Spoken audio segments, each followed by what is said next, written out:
Okay,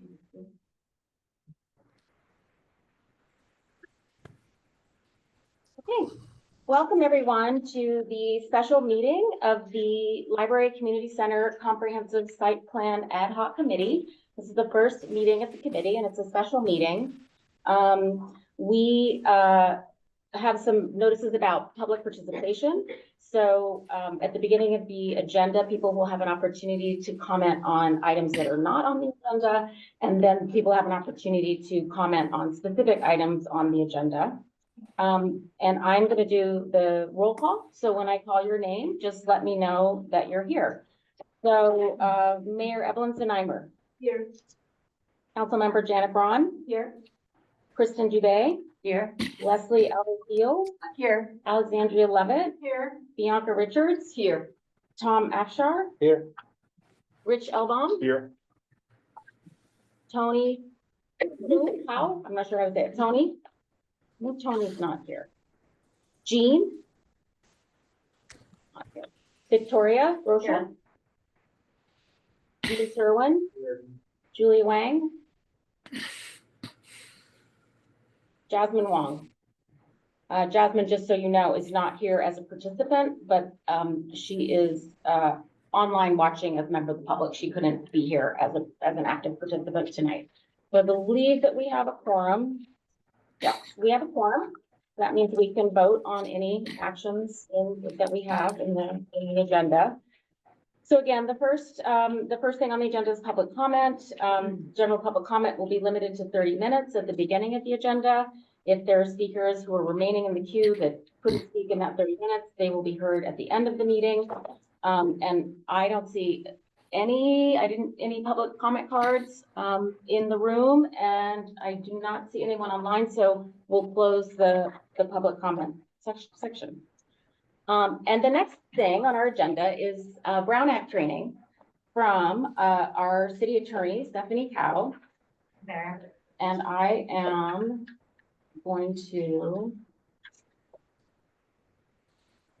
move to your presentation. Everybody see that? Yeah. All right. Well, good evening, everybody. I'm so happy to be here.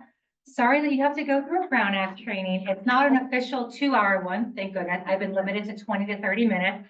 So I'm going to try to give you that 30,000-foot overview, just so you know, generally the things that you can do and generally the things that you shouldn't do. And then of course, if you've got any questions, I've got my email up at the end of the presentation.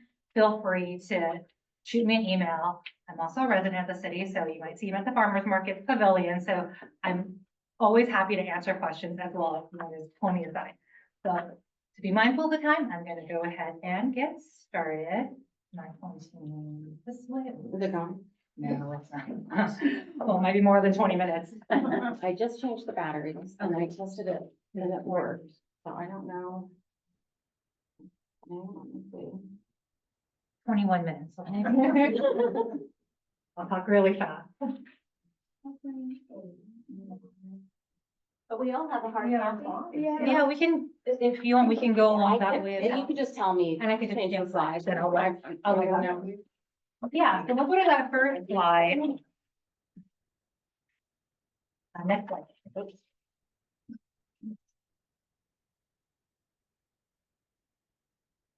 All right.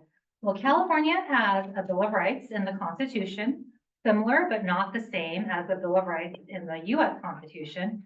Article 1, Section 3B established the state right to access. Essentially, community members, people, the public can look through documents and attend meetings. So when the city doesn't follow these rules, we don't just violate a state statute, which is commonly known as the Brown Act, but we could potentially violate the state constitution. Next slide, please. This is Senator Brown from Central California. This is the money quote when we talk about the Brown Act. It's what we're trying to enforce with all the various transparency rules. And the central focus of the Brown Act is to ensure that local government meetings are open and public. That is, all meetings of the legislative body of a local agency shall be open and public, and all persons shall be permitted to attend any meeting of the legislative body of a local agency, except as otherwise provided in the chapter. So the orange terms are the ones that are most important and what I will talk about tonight. What is a meeting? What does it mean to be open in public? And what are the exceptions? Next slide, please. So there are some very specific definitions in the Brown Act of what a legislative body is. Here tonight, it would be the Site Planning Ad Hoc Committee. But for some of you, it could also be the City Council or a certain commission. Next slide, please. So now that we figured out what a legislative body is, what is considered a meeting under the statute considered the Brown Act? So a meeting consists of 4 elements: a congregation of a majority. So for your body, it's a 14-member committee, so it would be 8 or more at the same time and location, including a teleconference location, to hear, discuss, deliberate, or take action on any item that's within its subject matter jurisdiction. So I'll start with the bottom element first. It's within the subject matter jurisdiction of your committee, not the entire city. So members of the Site Planning Ad Hoc Committee who have jurisdiction over site planning for the library, for instance, you can sit around Jones or Two Kids Coffee and talk about the Festival of Balloons that the city's planning for next July, or what's going on with Parks and Recs, because that's not within the subject matter jurisdiction of this Site Planning Ad Hoc Committee. So a lot of people think that you can only violate the Brown Act if you vote on something in secret or discuss something. That's not true. Part of the Brown Act language specifically states to hear, discuss, deliberate, or take action, and that's a direct quote. So just listening to something that's within your subject matter jurisdiction could be a violation of the Brown Act. And if a congregation of a majority of your committee, so here it's at least 8 of 14, get together and somehow hear, discuss, or deliberate an item that's within your committee's purview, that could be a violation, and that probably is a violation of the Brown Act, unless it's in an open and public meeting like we have right now. Next slide, please. So serial meetings are illegal. If they occur, they are usually unintentional. A serial meeting happens when there's a series of direct or indirect communications by a majority of the body, so again, at least 8 of you, to discuss, deliberate, or take action on any item of business or potential business that's within your purview. You don't all have to get together in one place. It's really one that's talking to another, and then another and another. So graphically, what does that look like? Next slide, please. It most often could happen either in a hub and spoke or a chain. The hub and spoke is where one person, let's say Kathy, the library director, talks to a majority or more of the committee and then shares that opinion, and she would be the one that's acting as the hub. So for example, if Kathy talks to one member of the committee and says, hey, here's the agenda for an upcoming committee, and we're going to be talking about a potential design. What do you think? And that first member says, yeah, I think it's okay, but I would only approve it if there was this one additional element added. And then that committee member says, I'll vote on it if that happens. And then Kathy goes, great. She hangs up the phone or, walks over to the next member and says, hey, here's the item that's coming up on your agenda. What do you think? I talked to committee member A, and he or she said they would approve it so long as this element was there. And then that continues on until Kathy had a chance to speak to at least 8 of you. Then all of a sudden, a serial meeting has happened through this hub and spoke example. In the modern world, this happens less and less because our staff has been trained excellently to not be that hub. But in the past, that has happened before in other cities, not our city. So the chain happens more frequently, and it's actually pretty hard to know about it. So this is where, taking Kathy again, because I know she would never do it, but taking Kathy again, she starts and she goes to A and says the same thing. Hey, this item's coming up on your agenda. What do you think? Let me know if you're going to support it. And that first member A says, yeah, great. It's great. I'm going to support it. Member A picks up the phone, runs into member B at the farmer's market, however it is, connects to member B and says, hey, this item's coming up. I'm going to support it if this extra element's added. What do you think? Yes. Member B says, I would do the same thing. They hang up the phone. Member A goes, okay, I'm not going to violate the Brown Act. I'm not going to call anybody else.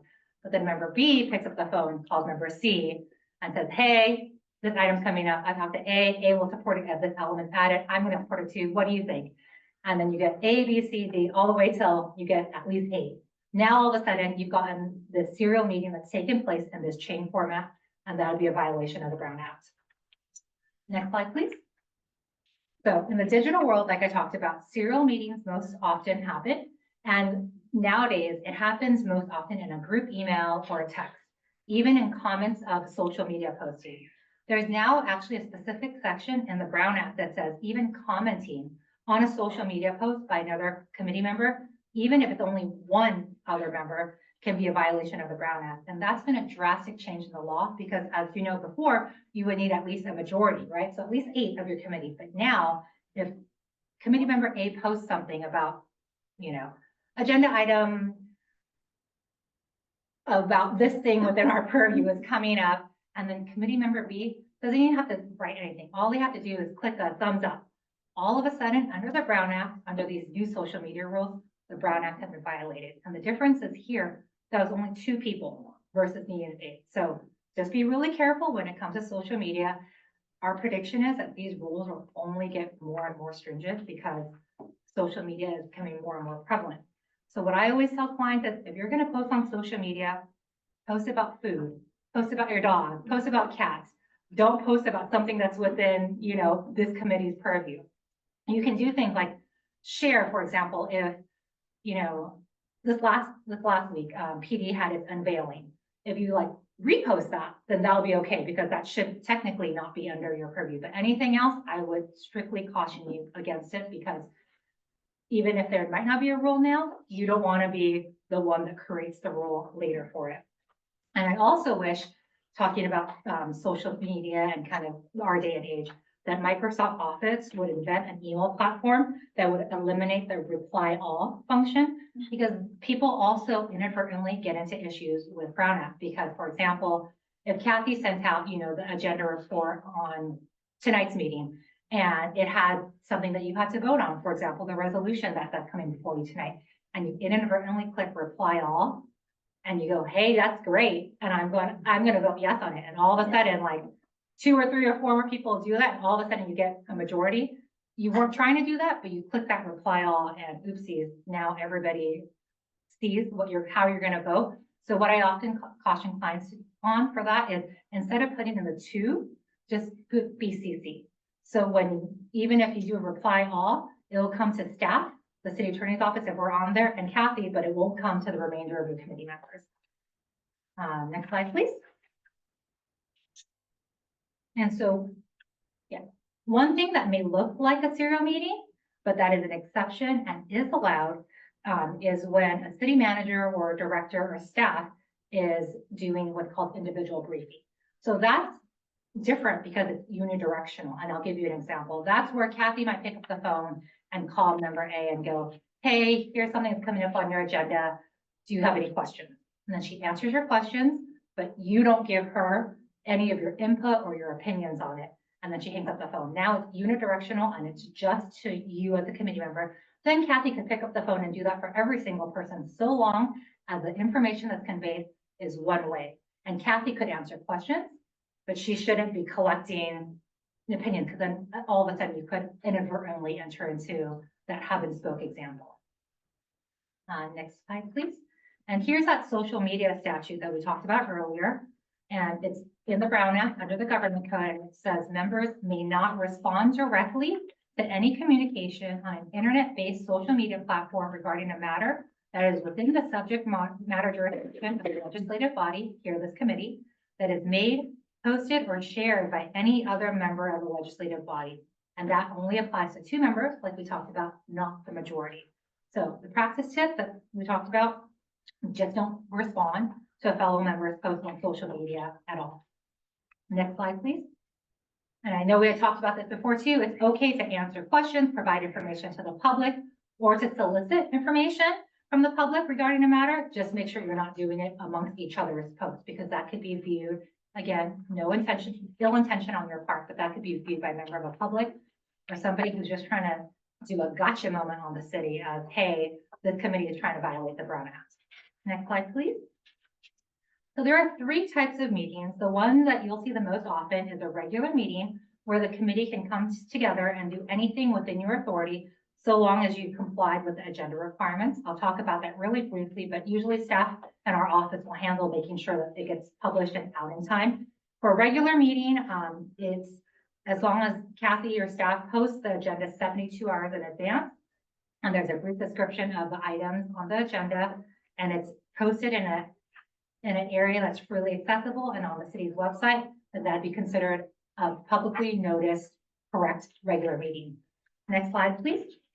There's also an adjourned meeting, which I don't think that this committee will run into, but just really briefly, it's where if you don't finish something that was on your agenda, for example, tonight, for whatever reason, the agenda was too long, there was too much discussion, and you want to have staff come back. If you want, you could adjourn the meeting.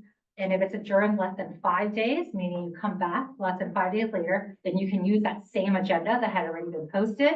And Kathy and staff doesn't have to go back and post a brand new agenda. But if it's adjourned to 7 days or later, then it requires a new posting. Again, I think Kathy and staff in our office will take care of it, but I just wanted you to make you aware of what an adjourned meeting is. Next slide, please. Now there's also a special meeting. That's another type of meeting where it happens on a regular, not on your regularly meeting day. So I think your regular meeting days are the first Thursdays. So if next month it happens on Friday, Wednesday, any other day other than the first Thursday, that would typically be called a special meeting, and then staff would have to follow the rules with that, which includes having to post that agenda at least 24 hours in advance. And the special rule about special meetings is that if the public comes, they are only allowed to make public comment on items on your special meeting agenda. Versus if it's a regular meeting, then they can comment about anything that's within your purview, even if it's not specifically listed on your agenda. Next slide, please. And last, there's closed sessions. That usually only happens with city councils, but closed sessions are essentially another type of meeting where if one of these types of topics comes up, then the legislative body can meet in closed session, meaning the public would have to be excused from the room. Next slide, please. So we've talked about these basic agenda requirements. Yeah, and the important thing is that all action that's contemplated on the agenda is the only thing that you're supposed to be discussing at that meeting. You can't just bring in a brand new item and go, hey, let's talk about this, even though it wasn't on the agenda, because under the Brown Act, there's not transparency. The public didn't know you were going to talk about it and take action. Had they could make an argument that, had I known, I would have showed up. Had I known, I would have submitted public comment. And so we want to avoid that. Next slide, please. So this is kind of a special rule that, again, usually happens more at the council level, where after an agenda gets posted, they learn about something, and it's kind of this emergency situation where they've got to put something on the agenda at the actual meeting. So let me give you a quick example. Say, for example, you met on a Tuesday, and Kathy and staff posted the agenda for a regular meeting on a Friday, which would meet your 72-hour rule, but then one of you goes to, you know, a COG meeting or some other San Gabriel Valley COG meeting, and you learn about something that's coming up. The state legislators are going to vote on it, and it's going to somehow impact the work that you do. You show up to the meeting on Tuesday and go, hey, Kathy, this really important thing came up. The state legislature is going to vote on it. We've got to decide what our opinion is on it. There, you would meet this exception where the item came before the city's attention after the agenda was posted, for example, on Friday, and there's immediate need to take action, because if you don't render some opinion on it, that the state legislature could go out and vote completely contrary to what this committee would want. And in order to even get that place on the agenda, 2/3 of a vote of whoever's of your actual committee would have to vote and make a finding that, one, the item came to your committee's attention after the agenda was posted, and two, there's an immediate need to take action. I would bet good money that it probably wouldn't happen in this committee, but again, I've got to tell you because it's one of those really important rules under the Brown Act. Next slide, please. So there are some exceptions to these things where things can be discussed even if it's not on the agenda. So the committee members can make brief is the key word here, brief responses to public comments. This does not mean that you can engage and argue in depth with the public or you can debate members of the public on their public comment, or even argue with one another when someone says something during the public comment section. That means if somebody comes up and says, hey, what would be in your purview? I would really like if, instead of that statue out in front of the library with the 2 kids, right? I'd rather it be 5 kids. It's not on your agenda. You can briefly respond, but move along. Because if not, you could be running into a Brown Act violation. Another exception is that you can ask questions of staff for clarification. For example, some item comes up and you go, hey, Kathy, that's really interesting. Can we get a workshop on it? Can you maybe put that on a future agenda? Can you maybe, coordinate schedules with all the other committee members and see if we can get a workshop on that? That's also an acceptable exception.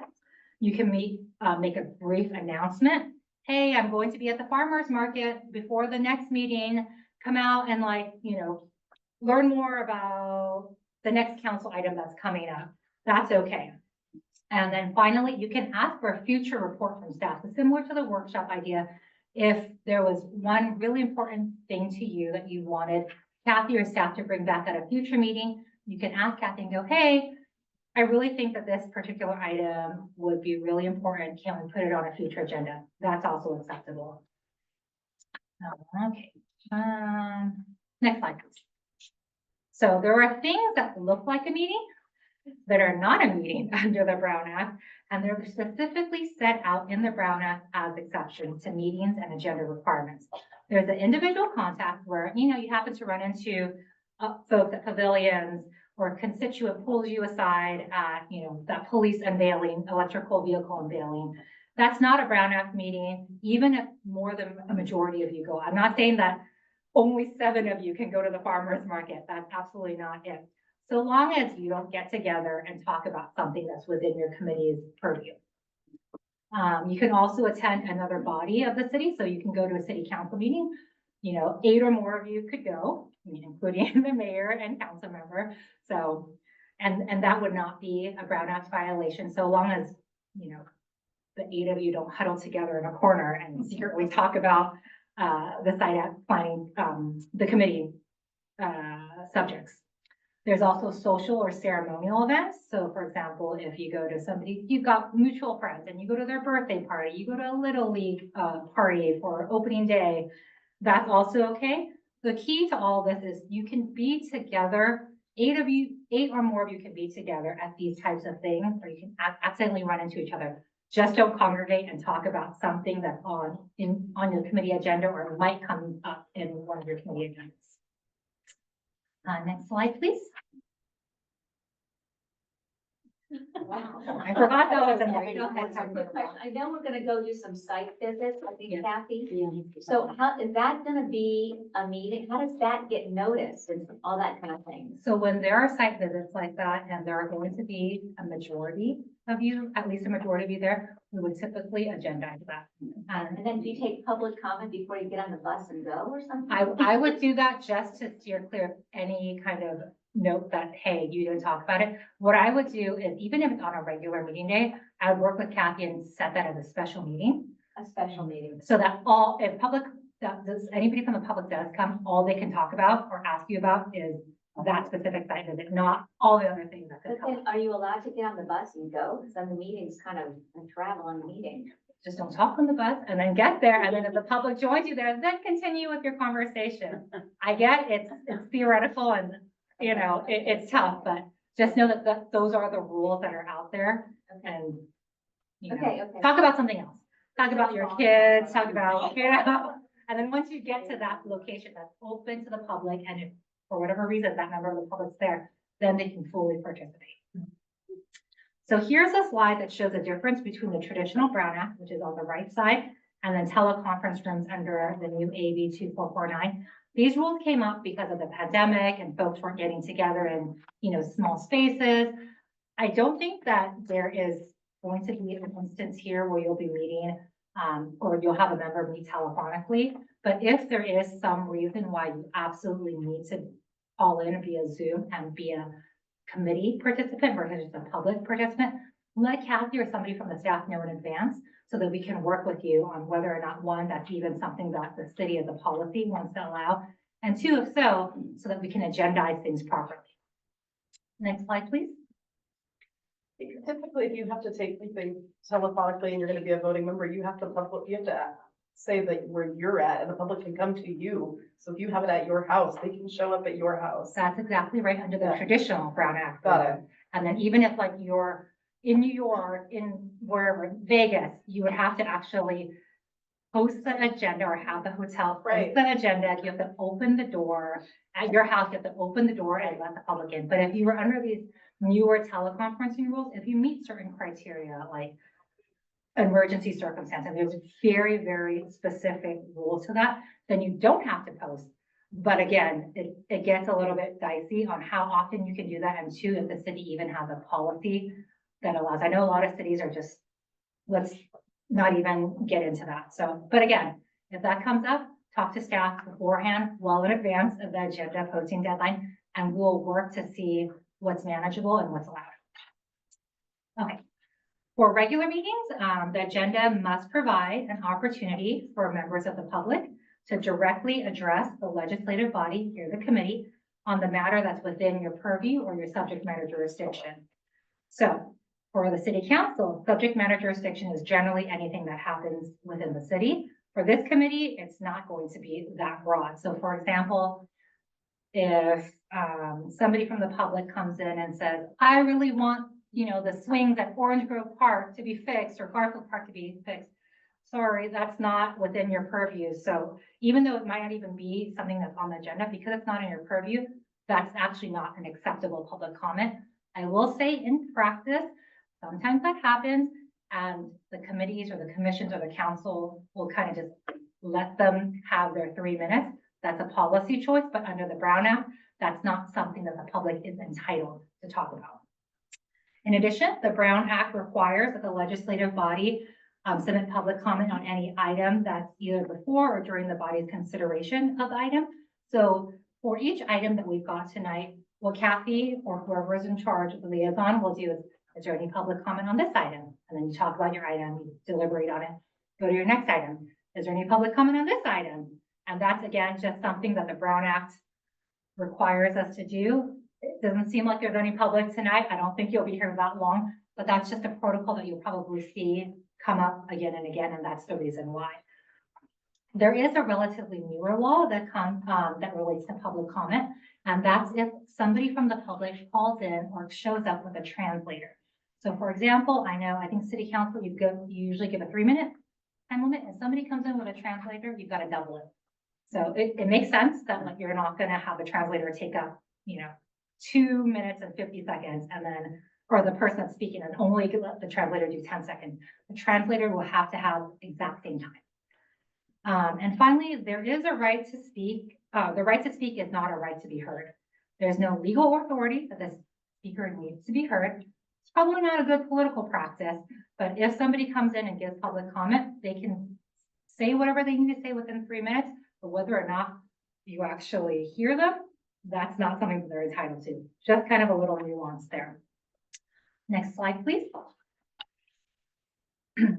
Another common thing that people mistake is that the public are not actually legally required to register. For example, sign in or put their name down, put their address, sign in either on the roster or a public comment card. We always ask, but if somebody actually refuses, we aren't legally allowed to require them to do so, but they're still entitled to give their public comment. The legislative body can also adopt reasonable rules of decorum, such as time limits, that will allow for more orderly running of your meetings, so somebody doesn't just come in and speak for an hour. Usually it's 3 minutes, but as a committee, you can decide on what the appropriate time is. And finally, the public must be allowed to record meetings so long as it's not disruptive. So somebody can come in here, you start your meeting, it's public, they can, hold up their iPhone or their Android, whatever it is, and start recording you. That's okay. Where it's not okay is if it starts really getting disruptive. They bring in like the huge camera that they're shining the light in your eyes. When it's disruptive like that, that's actually not allowed under the Brown Act, and you would be able to ask them to stop. Next slide, please. Another thing is that the committee cannot prohibit public criticism of policies, procedures, programs, or acts of the committee. So somebody comes in and says, you guys are doing not that this would be true, but you're doing a terrible job. Why are you, allowing this design and not that design? That's ridiculous. They can come in and say that, short of them actually threatening you, where you actually feel imminent sense of threat, where they're going to hurt you. They can come in and voice their opinions, even if it is, unfounded criticism. So bottom line is you have to let those come in to make public comment, whether they support or they're against something that's on your agenda. And then next slide, which is our last one, and be mindful of the time here. So what happens if you violate the Brown Act? There are both civil and criminal remedies if there is a violation of the Brown Act. The civil remedies are a whole lot worse because if it's criminal, the DA, the district attorney, will usually write a letter and say, hey, you violated the Brown Act. But we get what's called an option to cure. So if we really do think that, oopsies, we violated the Brown Act somehow, we can cure it, meaning we would re-agendize it and have the committee meet again on it and have that same discussion. I've actually, in my practice, and I've spoken to a few of my other colleagues, we've never actually seen a successful criminal prosecution of the Brown Act violation, but know that that is something that's out there that the DA can actually come after you for, or at least question you on. If it's a civil action, then it could be fines that if you did, violate the Brown Act and you don't cure it, they can come after you with certain fines. And next slide. Okay. I was good on my time. If you've got any questions, my email address is up there. Kathy, you've got a question? I do have a question. So, under communications, can you give folks an idea of what kind of committee member, communications are appropriate? Like what kind of things would one communicate at that time? Yeah, so one of the things that you have to actually talk about is if you went to a conference or a training, especially if it's really paid for, you would have to make that kind of disclosure. Otherwise, it's always just brief, keep it related to this committee. And that's really it, I mean, we would love to hear about the birthday party that you went to, the movie that you saw, but maybe wait until the meeting's done and then you can congregate and meet outside and talk about that. But also remember, perception can be bad too. If somebody's out there and they see 8 of you coming out of the meeting talking, they might not hear what you're saying, and they might think that you're talking about something that's within the committee's purview, but technically that's legal. And it's really a one-way, it's not meant to generate a lot of discussion. Correct. And if it is, then what you could do is, hey, Kathy, I really think that this is an important issue. Can we get this agendized in our next meeting or on a future meeting? Mayor. This happened last year, this is true. And I thought this might fall in the meeting section. Staff will be, was planning a, barbecue luncheon for employees. Mhm.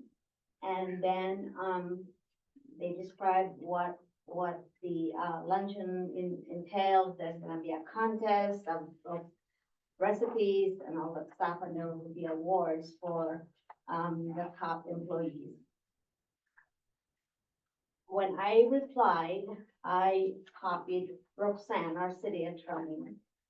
In addition to when I said I am attending, I asked if it's okay for city council to gift, a star employee. It's coming from the city council's budget.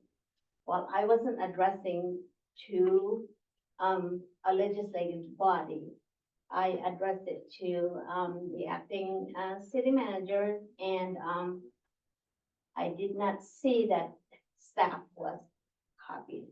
But I was not addressing to, a body of, a meeting, it was a party. Did I violate the Brown Act? I was reprimanded by Louis Frausto, who's the deputy, acting deputy, CM. He's the director of management. And I said, well, I did not see that there was all employees. I think I would have to get a little bit more information about who was on that list and what their role is and their authority is on generating that gift. So I can't tell A you. party.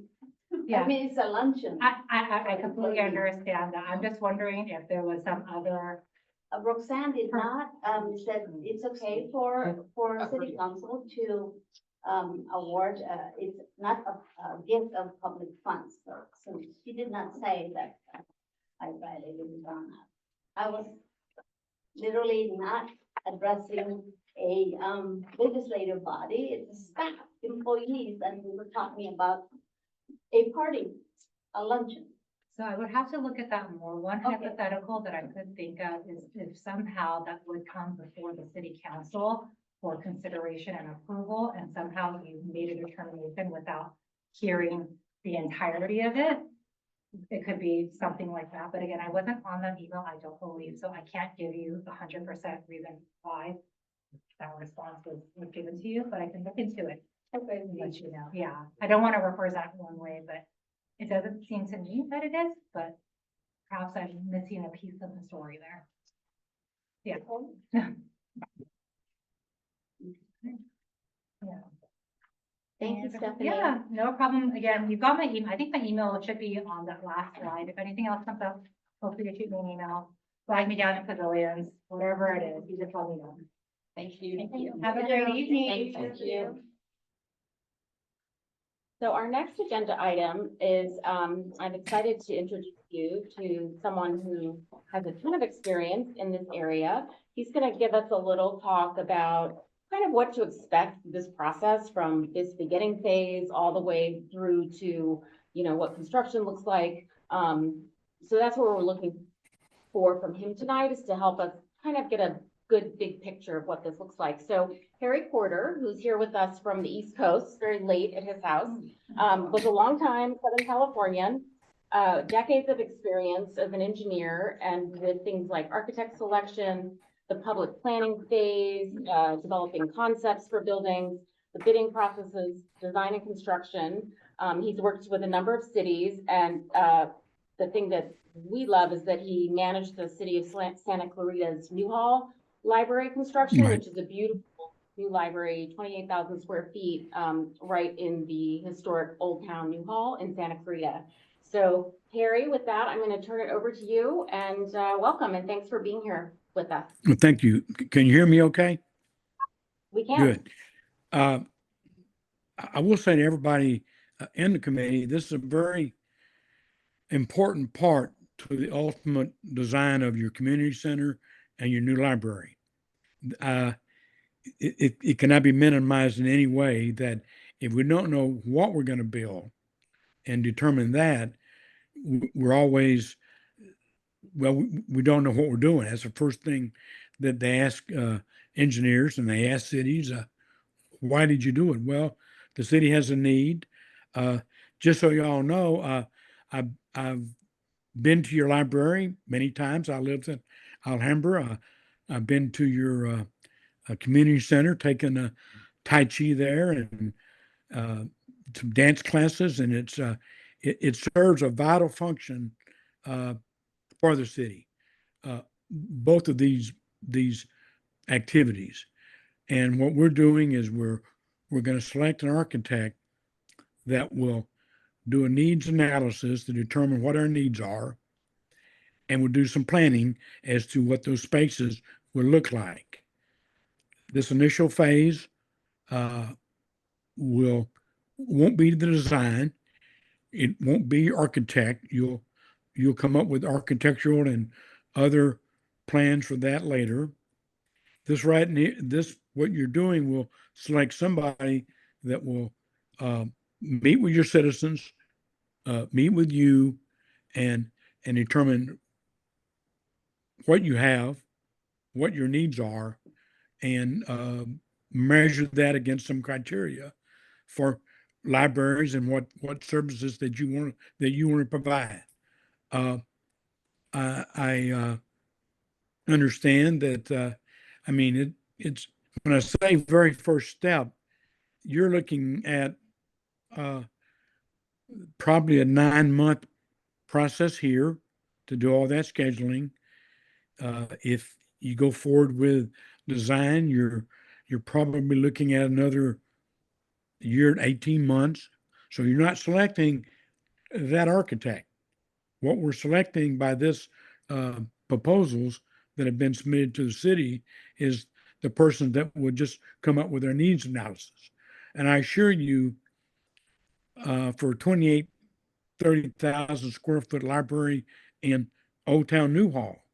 Now, Santa Clarita is large and is made up of several communities, but the city wanted to provide additional library services in the Newhall area and vitalize that part of the city. We were only doing the needs analysis for a library system, and this was the third library, one of two other libraries. So we went citywide because you'd be surprised how long and far people come to your library. So I guess I just want to explain to you the importance of it. You're not doing all of it. You're doing a very vital part of it, and you'll be thanked for your service.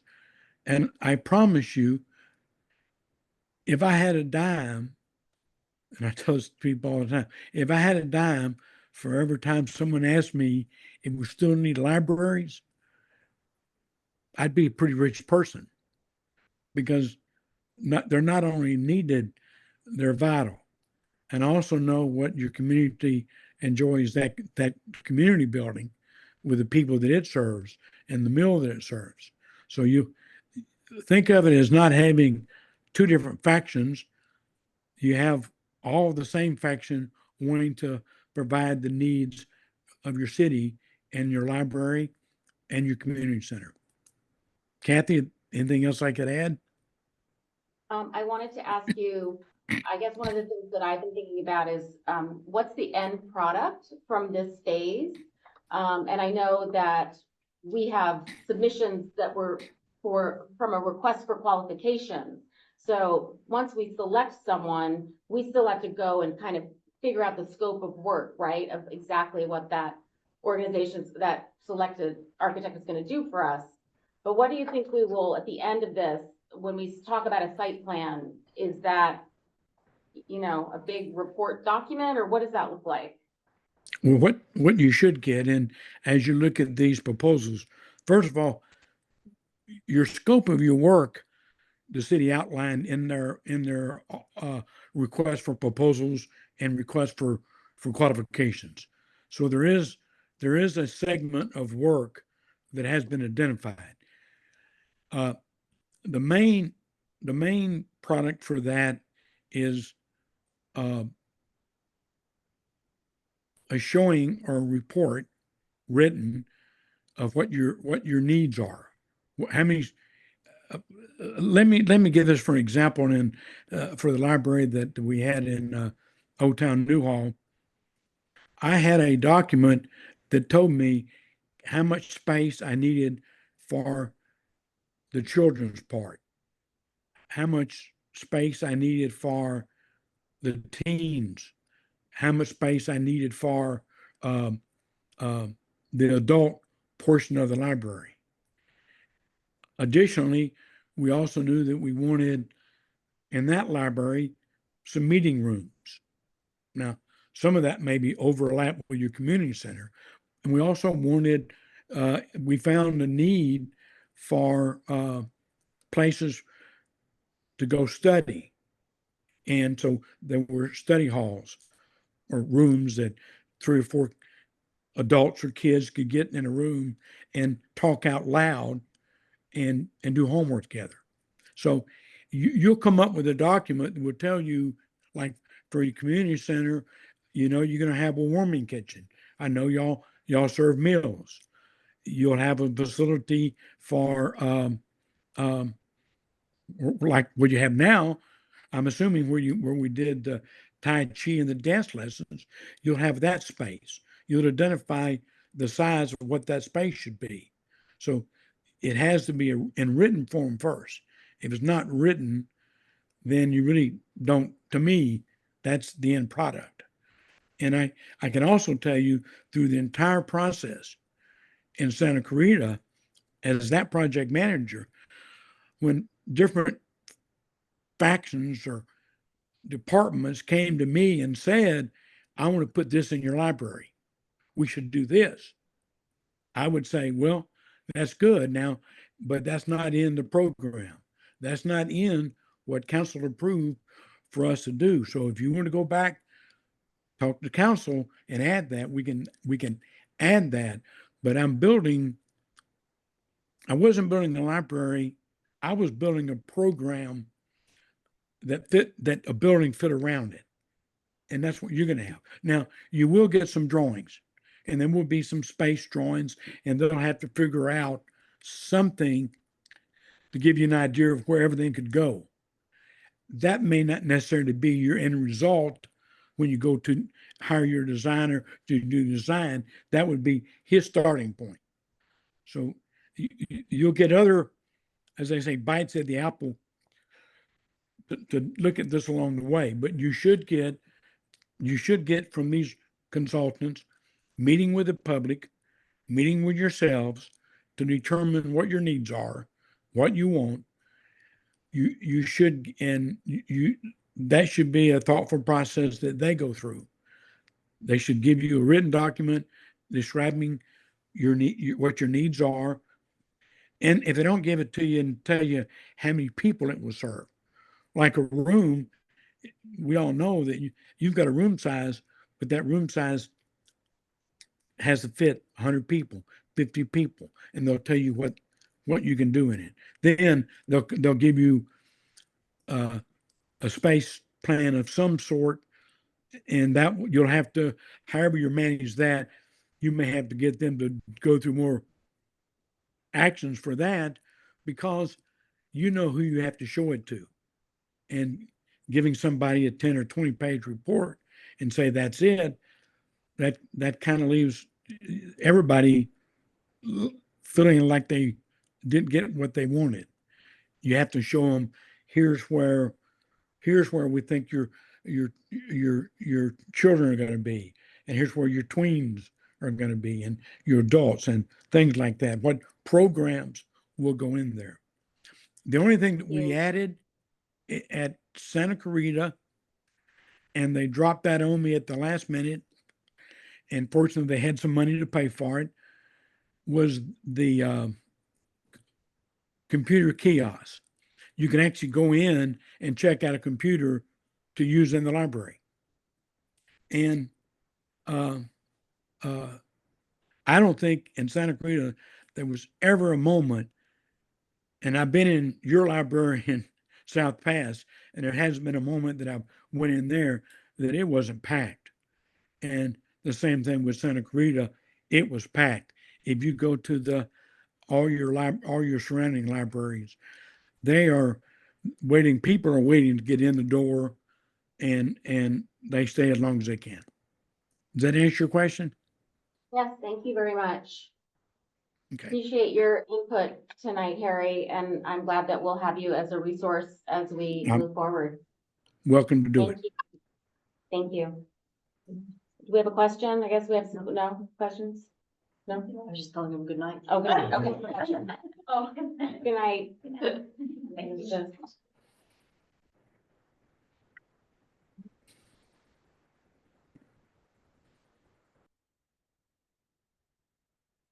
So, I just a clarifying question. I think, is our focus also only on the buildings, or is it also on the greater grounds as a whole? So like when you're talking about, taking buildings down and things like that, you're looking at potentially also impacting parking lots and things. So are we all looking at, the parking lot and saying, oh, if we're doing all this, there would be opportunity for electrification by putting in, level 2 chargers for cars and things like that. Are we looking at all of that, or are we strictly looking at the buildings? I think that the intent has been this idea of this block, right? That we have this whole block to work with. Okay. And it's obviously tricky because we're bounded by residential we have this old school district building, which theoretically might be commercial. But we really are restricted to this space that we have. But I think, if that answers the question, you know, I do think that it's a need. I might be also like just jumping ahead as Yeah. well, I mean, as we're looking at assessment of building needs, but just somewhere within that process too, again, as you're looking at reconfiguration of what buildings look like and you're breaking up ground, it's always an opportunity to talk about laying conduit, putting in, Right. yeah, chargers, any of those types of conversations, and that might be ahead, but trying to narrow the scope if necessary. I We think, are only looking at structures. yeah, I think that's helpful and it's something I'll make a note of that. Yes, if you're gonna be looking at everything, I mean, we might find in the needs assessment that people want chargers, you know, they want electric chargers for their cars and that might come out. But I also think, you know, working with Public Works and community development through this process, those kinds of, we'll have those opportunities to talk about it. Yeah, we're not gonna just do something in this little space without thinking about kind of the, Holistically, the whole area. right, Yeah. right. Okay. Sorry, I'm new to this, but, can I ask what the genesis of this committee is and why this is different than other previous efforts to create a community center? I don't know if I can speak to that. It's not on the agenda. Yeah, I'm trying to think if I I can. remember, well, I don't know, it's within the overview of the site planning process. Okay, let's just do it. So the genesis of this committee, and the history, and I think at the next meeting, we'll go into this in a little more depth. I know we needed to do the Brand Act training tonight, and we want to get you guys started on these proposals. So that's kind of what the agenda, but we know there's a lot of background information that we haven't shared and that people aren't familiar with. But, this facility was, built in 1982. As early as like 1999, people were already talking about, we don't have enough space, we don't have enough outlets, we've outgrown the space. So there have been these kind of little efforts over the years, in particular in 2004, when, I think the Friends helped pay for a whole architectural, you know, plans of what conceptual, right? Conceptual designs of what, you know, what a library senior center revised, you know, remodeled could look like. And then there was no appetite for seeing that through, meaning there's no funding and no one willing to try to find the funding. So nothing happened at that time. And then, Lucy can probably speak to this better than me, but in like from like 2014 to 2016, there was a conversation about a new community center to be located down at Orange Grove Park. And they did a whole feasibility study and have drawings, et cetera, et cetera. And at the time, the idea was, well, potentially if community services has a new facility, then the library would maybe move into this facility. But again, there wasn't an appetite to see that through. So I think that we have lots of documentation about what our limitations are with our spaces and what people want. When the library went through its strategic planning process last year, I have hundreds of comments from people about the building and what they need and what they want. So we haven't done a formal needs assessment, but that was what people had to say. So I think that the genesis really is that, you know, we need more space. We need a more modern building. Services are changing. You know, we know there are things that we would like to do better, like integrate, you know, our populations. The library serves many of the same people that the senior center does, and we're these very, you know, finite, separate places. So I think that there's lots of background for why we need to do it. And it really is, we're getting to the point where we really need to do it, right? I mean, the facilities are aging. So that's sort of the genesis. And again, the question will be, when we get to the end of this process, moving into that next step, which we haven't done before, which is, you know, figuring out where money might come from and moving into an actual design phase and moving along. But, do you have any? Yeah, I mean, I think that's right. And I wasn't involved in those other two, efforts. But I think it sounds to me like one of the differences is I think the city council has an appetite for this right now. Particularly because, you know, the air conditioning doesn't work and it needs a new roof. And we don't have all the ADA stuff and the lighting and this, you know, the senior center needs new flooring and there's problems in the kitchen. It's just one on a list of infrastructure items, I think, for the city that needs to be addressed. And I think as Kathy's saying, and I spent just a short time as the liaison to the library board of trustees, but what's clear is, the role of the library is just changing, and I think probably the same thing in the senior center. I mean, the sort of kinds of things that upcoming seniors might be wanting are probably a little different. It's time to kind of step into the 21st century or maybe even the 22nd. So I think that was also part of it. Great, thank you. That's very. I will say, not knowing the ins and outs of this, probably any repairs, and renovations that need to be done, if they're so great because they've been put off for so long, that what might need to be done will end up triggering ADA changes anyways, where if you might as well just do the whole thing, because you're gonna have to do so much just to meet ADA standards. Yeah, and I think also we got the city received a good amount of money for the children's. Yes, so I didn't say this was a genesis, but resident Bert Carlisle named the library in his estate, and we have about $2.7 million for the very specific purpose of a children's room, story room amphitheater, which I'm hoping we can, get what we want out of that, but that is specifically what that bequest was for. So it's nice because we do have this little bit of seed money for what is obviously a much more expensive project if you're doing the whole thing, but it is nice to have that little piece. Okay, so the next item on our agenda is reordering of additions or deletions to the agenda. That just means if anyone would like to change something on the agenda, now's the time to do that. My guess is that nobody wants to do that, so we will move on to item 5, which is consideration of a resolution to establish the date, time, and location of regular library community center comprehensive site plan ad hoc committee meetings. So as Stephanie mentioned, this is a special meeting. Regular meetings, we need to adopt that schedule. And then from then on, those regular meetings, it's a 72-hour publishing window. So we would have these materials for the meeting 72 hours in advance of the meeting. So it's pretty straightforward. As you know, we polled everybody about your availability, had a very complicated grid of people and times and days, and found one that seemed to generally work for everyone, which I was shocked. I didn't think we would ever find a time and day that would work for everybody and that would work with the city facilities and where the council members have to be at various city meetings. So the time that we're proposing for the regular meeting is Thursdays, first Thursdays of every month at 7 o'clock in this location. So I make the motion to adopt a resolution Second. establishing. thank you. I'm sorry. Second. I'm both minute secretary and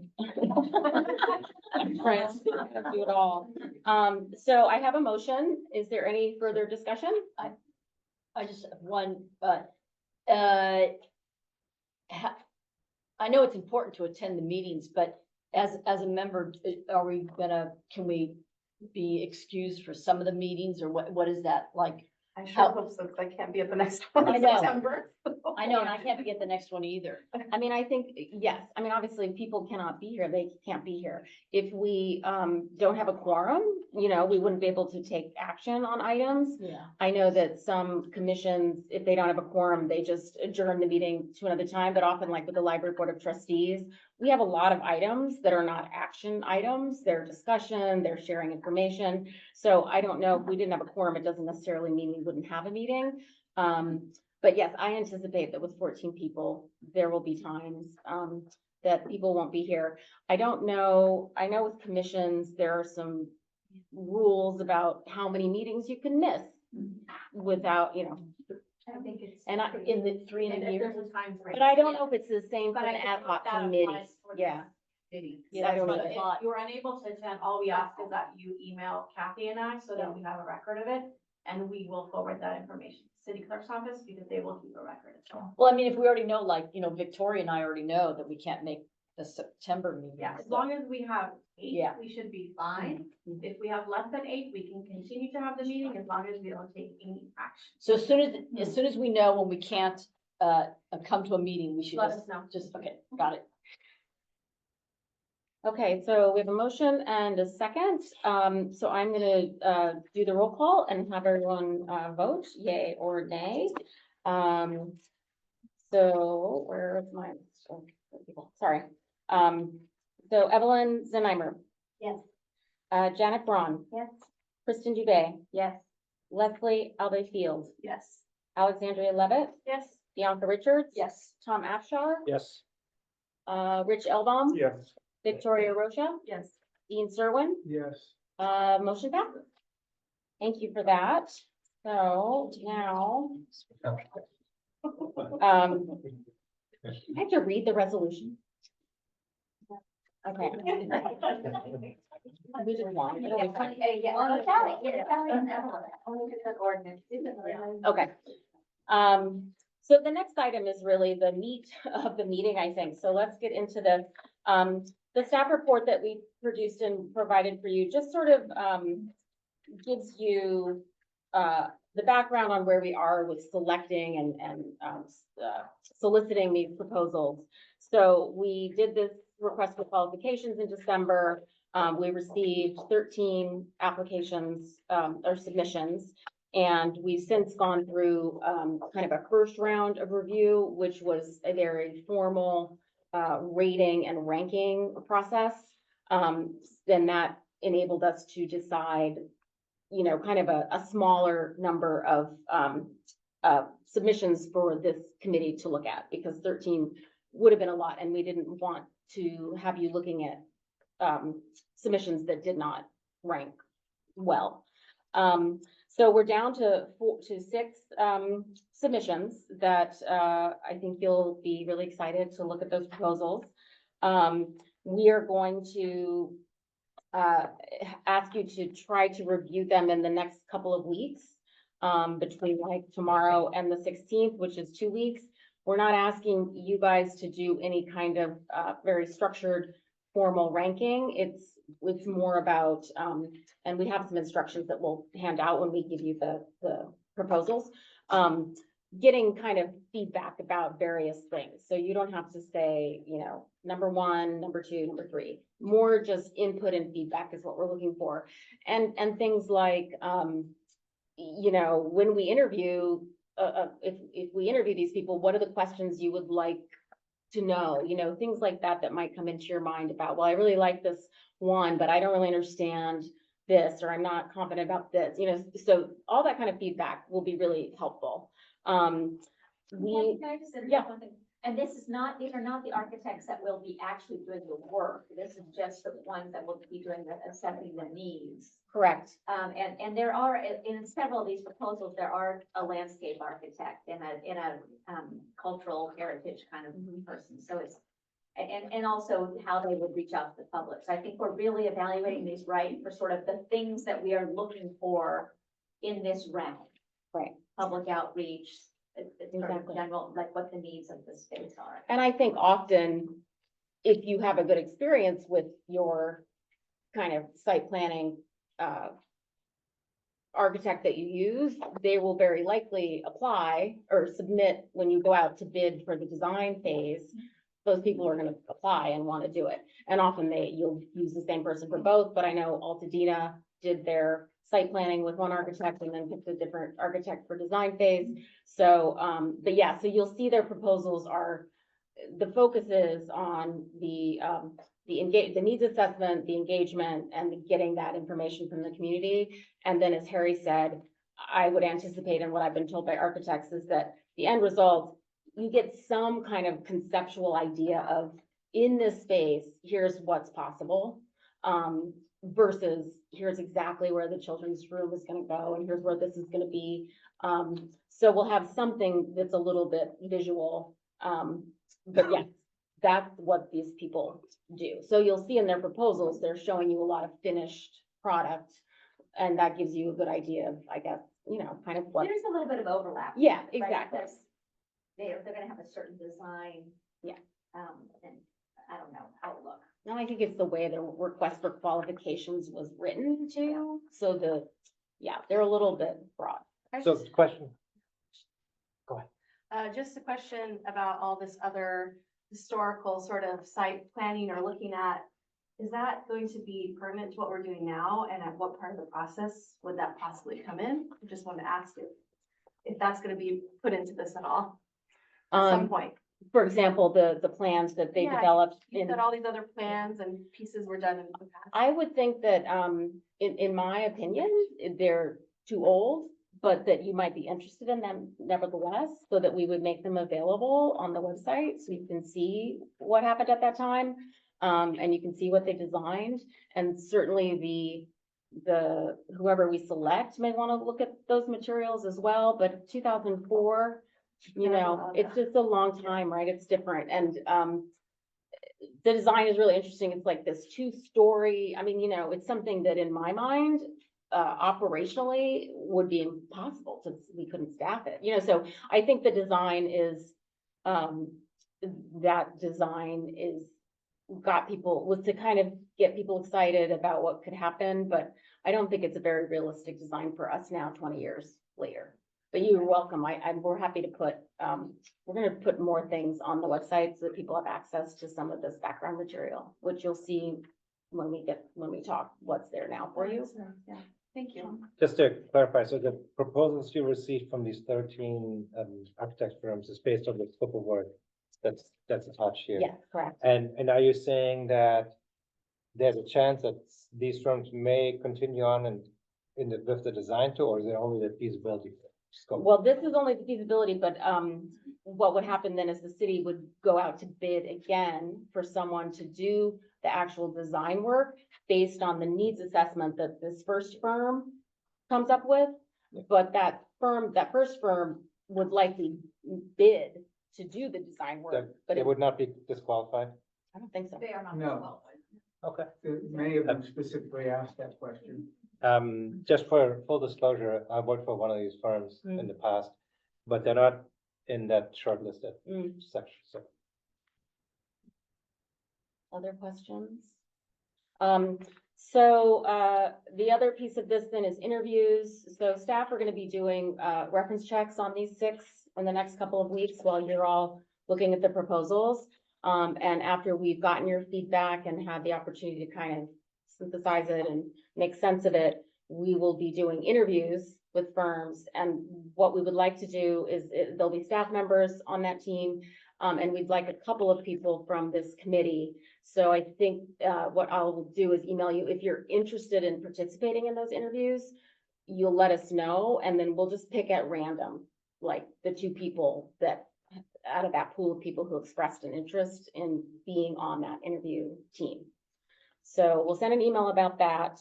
And then our timeline, and it's aggressive, but what we're hoping is that we can select a finalist and, you know, get the contract hammered out, and take that to city council at the end of September or early October. And so that's where we are with that. What we're gonna give you is, we have flash drives that have all the digital versions of the proposals.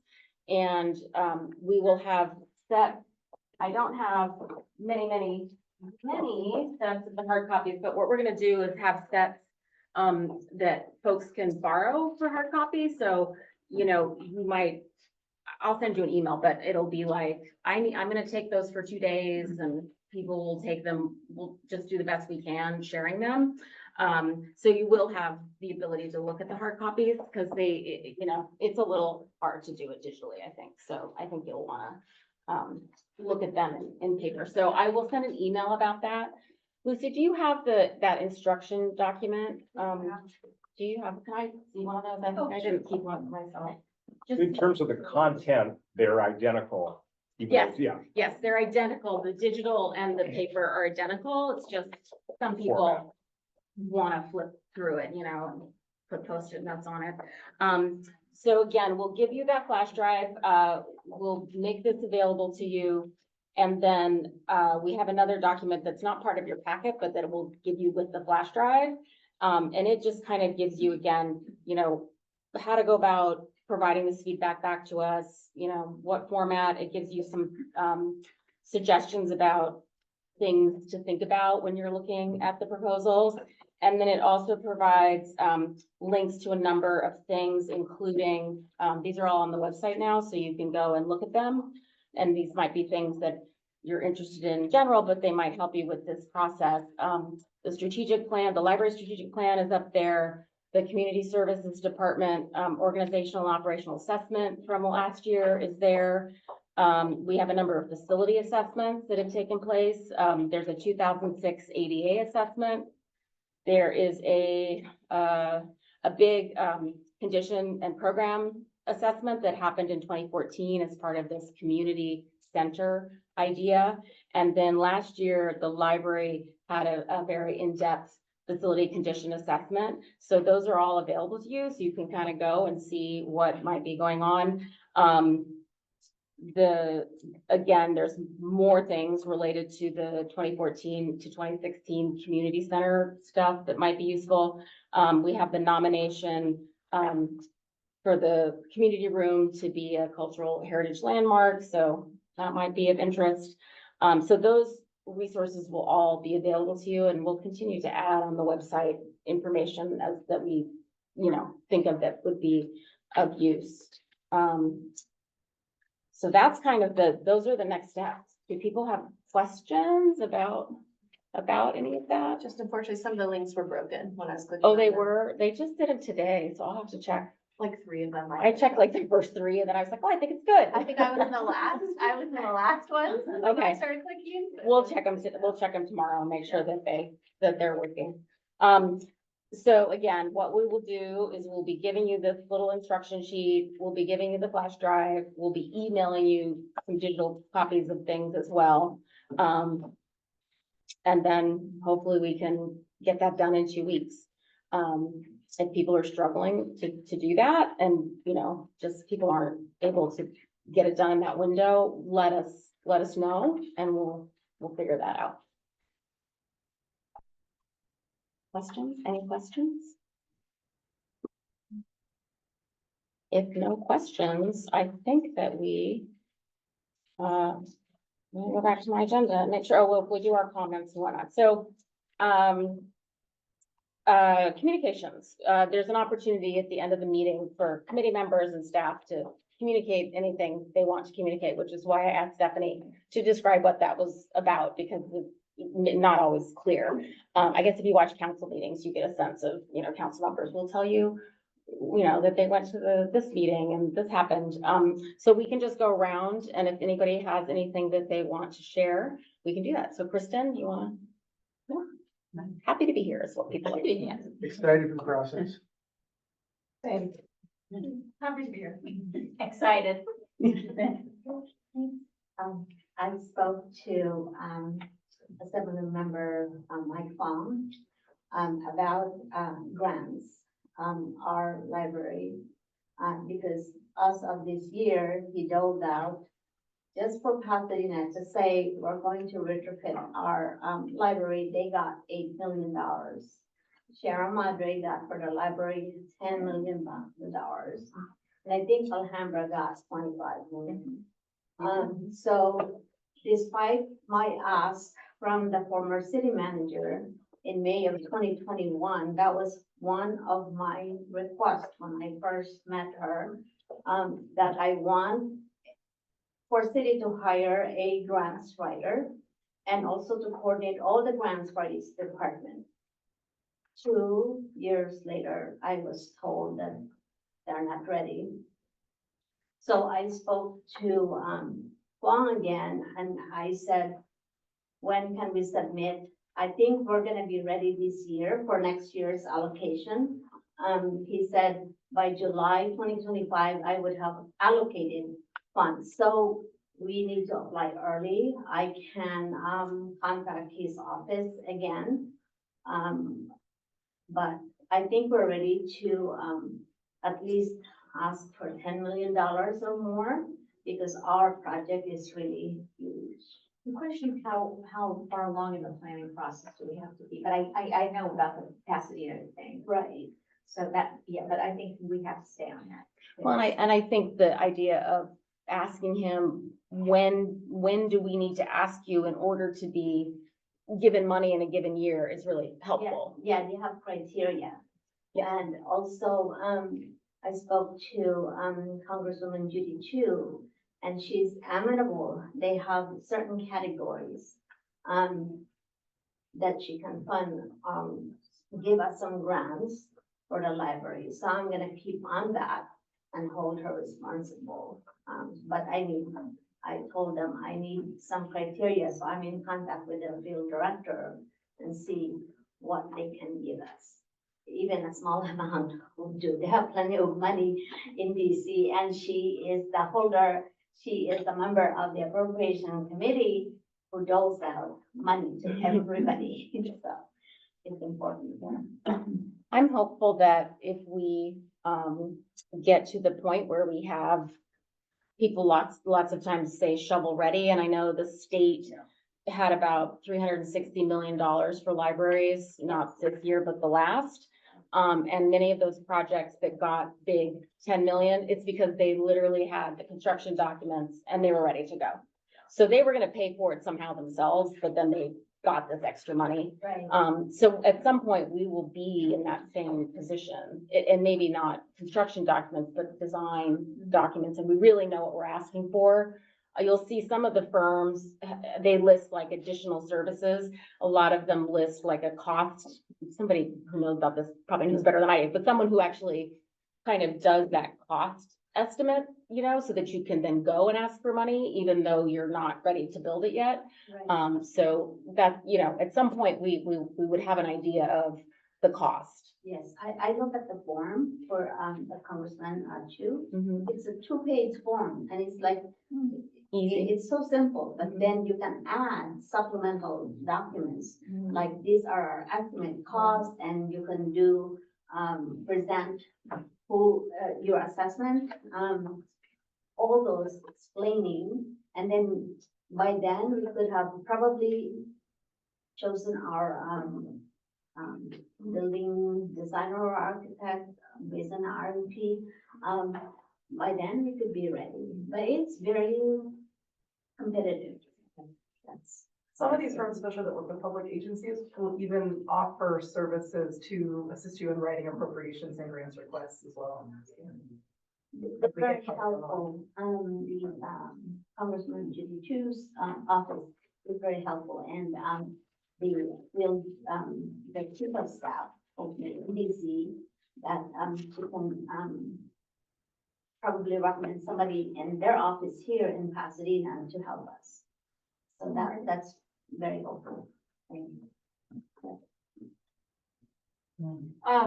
Well, I'm here for the senior center, and I guess this is why our floor hasn't been fixed. For, I don't know, about 10 years. But I think it's in the budget. It's in the budget. Yeah, okay.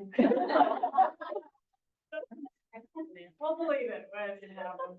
But I'm excited to see what happens, so thank you everyone for all your hard work to get to this.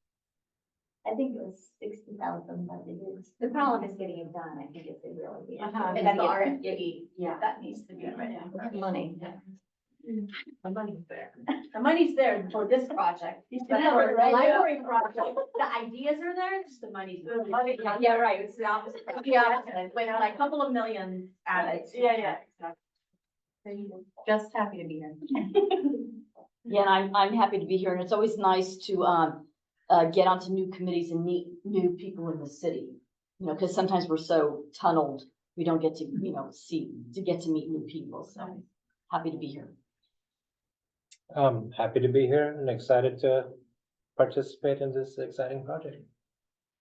Excited about the project, and just to briefly add on to what Mayor Znaimer said, analogous to government funds, there's also a lot of opportunities, I think, for foundations and others I'm sure you've thought of, but you can sometimes use either the exact same or similar documents, and there's a lot of money out there as well.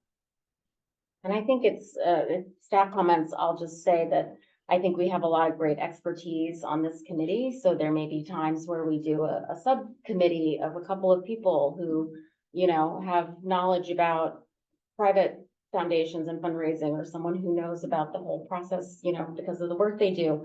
So I just really appreciate all of you stepping up to participate, and I'm excited about moving forward. Lucy, you guys, nothing else from you? No, just waiting to see where this is going to lead to. Going back to the feasibility study we did 10 years ago, I know that the needs of our seniors and our older adults has changed. So it would be interesting to see what the outcome from this time around will be. And let's see if we can take it to fruition. Well, thank you. So we'll adjourn the meeting at 8:26. And thank you all so much. And, let me stop the recording. And we